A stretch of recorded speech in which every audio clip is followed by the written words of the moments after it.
മഹാരാഷ്ട്രയിൽ ഇന്ത്യ മുന്നണിയുടെ നേട്ടത്തിന് കാരണം ഉദ്ധവ് താക്കറെയാണെന്ന് ബി.ജെ.പി നേതാവ് ചന്ദ്രകാന്ത് പാട്ടീൽ. ഉദ്ധവിന് എൻ.ഡി.എയിൽ തിരികെ എത്തിക്കാൻ ആലോചന നടക്കുന്നതിനിടയിലാണ് സംസ്ഥാനത്തെ ബി.ജെ.പി മന്ത്രിയുടെ പ്രസ്താവന. അതേസമയം ആർ.എസ്.എസിന് പിന്നാലെ വി.എച്ച്.പി മഹാരാഷ്ട്ര ബി.ജെ.പിക്കെതിരെ വിമർശനം ഉന്നയിച്ചു. ലോക്സഭാ തെരഞ്ഞെടുപ്പിൽ മഹാരാഷ്ട്രയിൽ ഏറ്റവും വലിയ നഷ്ടമുണ്ടായത് ബി.ജെ.പിക്കാണ്.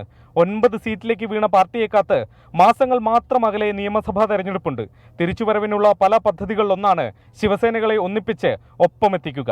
ആർ.എസ്.എസും ഇതേ നിലപാടിലാണ്. പക്ഷേ മുറിവേറ്റ ഉദ്ധവ് ഇന്ത്യ സഖ്യത്തിൽ ഉറച്ചു നിൽക്കുകയാണ്. അവിടെയാണ് ബി.ജെ.പി മുൻ സംസ്ഥാന അധ്യക്ഷന്റെ പുകഴ്ത്തൽ ചർച്ചയാവുന്നത്. അനാരോഗ്യം പരിഗണിക്കാതെ ഉദ്ധവ് നടത്തിയ പ്രചാരണമാണ് ഇന്ത്യ മുന്നണിക്ക് സഹായമായതെന്ന് ചന്ദ്രകാന്ത് പാട്ടീൽ പറയുന്നു. ഉദ്ധവിന്റെ അധ്വാനം എൻ.സി.പി ശരത് പവാർ വിഭാഗത്തിനും കോൺഗ്രസിനുമാണ് ഗുണമായത്. ബി.ജെ.പിക്കൊപ്പം 18 സീറ്റ് നേടിയ ഉദ്ധവ് 9 സീറ്റിലേക്ക് ഒതുങ്ങിയത് കഷ്ടമായെന്നും അദ്ദേഹം പറയുന്നു. ചുരുക്കത്തിൽ ഉദ്ധവിന് കരുത്തുണ്ടെന്നും ബി.ജെ.പിക്കൊപ്പം കൂടുതൽ കരുത്തനാകുമെന്നുമാണ് ചന്ദ്രകാന്ത് പാട്ടീൽ പറഞ്ഞു വെക്കുന്നത്. അതേസമയം ആർ.എസ്.എസിന് പിന്നാലെ സംസ്ഥാനത്ത് വി.എച്ച്.പിയും കടുത്ത വിമർശനം ഉന്നയിച്ചത് ബി.ജെ.പിക്ക് ക്ഷീണമായി. വഖഫ് ബോർഡിന് 10 കോടി ഗ്രാന്റ് അനുവദിച്ചതാണ് വി.എച്ച്.പിയെ പ്രകോപിപ്പിച്ചത്. കോൺഗ്രസ് ചെയ്യാൻ മടിക്കുന്നതാണ് ബി.ജെ.പി സർക്കാർ ചെയ്യുന്നതെന്നും തിരിച്ചടി ഉണ്ടാവുമെന്നും വി.എച്ച്.പി കൊങ്കൺ പ്രാന്ത സെക്രട്ടറി മോഹൻ സലേക്കർ പറഞ്ഞു.